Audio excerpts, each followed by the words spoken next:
جمعے کے روز جیسے ہی پہلی اذان سنی جائے جمعے کی تو اس وقت کا کاروبار ترک کر دینا چاہیے، اور اس کے بعد کب دوبارہ کاروبار کو کھولا جا سکتا ہے، یہ مجھے بتائیے گا۔ بسم اللہ الرحمن الرحیم۔ ڈاکٹر صاحب بہت بہت شکریہ آپ کا، آپ نے مدعو کیا۔ اللہ عز و جل نے قرآن پاک میں ارشاد فرمایا اسی سوال کے متعلق، یا ایہا الذین آمنوا اذا نودی للصلاة من یوم الجمعۃ فاسعوا الی ذکر اللہ وذروا البیع ذالکم خیر لکم ان کنتم تعلمون۔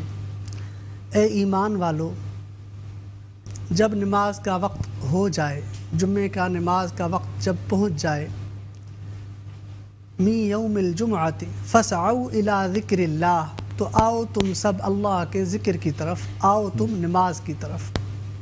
کاروبار کو چھوڑ دو، سب کچھ چھوڑ دو، جب نماز کا وقت قریب ہو، نماز کا ٹائم ہو جائے، اس وقت تم آ جاؤ نماز کی طرف۔ فاسعوا الی ذکر اللہ، دنیا کو پیچھے چھوڑ کر اللہ کے قریب ہو جاؤ، کیونکہ سارے کے سارے اسباب کا مسبب ایک اللہ کی ذات ہے، کرنے والی ذات ایک اللہ کی ذات ہے۔ تو ہم رجوع الی اللہ کریں گے تو ہمارے کاروبار کے معاملات، ہماری زندگی کے معاملات کو اللہ تعالیٰ بہتر بنائیں گے، اس میں ہماری مدد فرمائیں گے۔ وَذَرُوا الْبَيْعَ ذَلِكُمْ خَيْرٌ لَكُمْ، یہی تمہارے لیے بہتر ہے، ان کنتم تعلمون، اگر تم جان لو۔ یہ اللہ تعالیٰ نے قرآن پاک میں اسی متعلق ارشاد فرمایا۔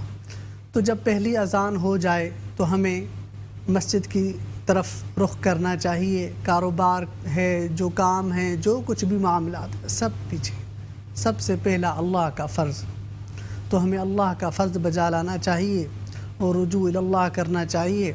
اور دوسری بات، ایک تو جمعۃ المبارک اور دوسرا رمضان المبارک کا دن، تو اس کی بہت بڑی فضیلت ہے۔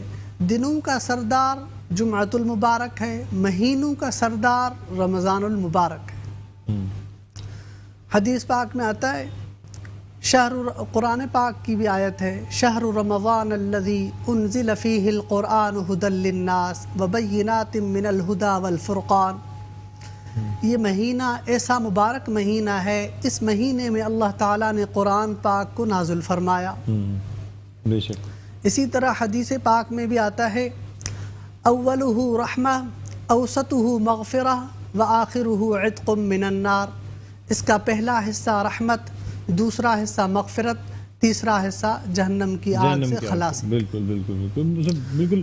رمضان مبارک کی فضیلت میں تو کوئی شک ہی نہیں ہے، اتنی ایک ایسا مہینہ جس میں قرآن شریف کا نزول ہوا، بلکہ یہ کہا جاتا ہے کہ تمام ہی جتنے آسمانی صحیفے ہیں ان کا نزول جو ہے وہ رمضان المبارک کے مہینوں میں ہی ہوا ہے، اسی مہینے میں ہوا ہے تمام۔ یہ رمضان المبارک کا بھی مہینہ اس میں آتا ہے، 10 محرم کا بھی اس میں احادیث پاک میں بھی آتا ہے۔ جی جی جی۔ تو اسی طرح شب قدر کی رات یہ بھی آتی ہے، یہ بھی آتی ہے قرآن مجید کے نزول کے حوالے سے۔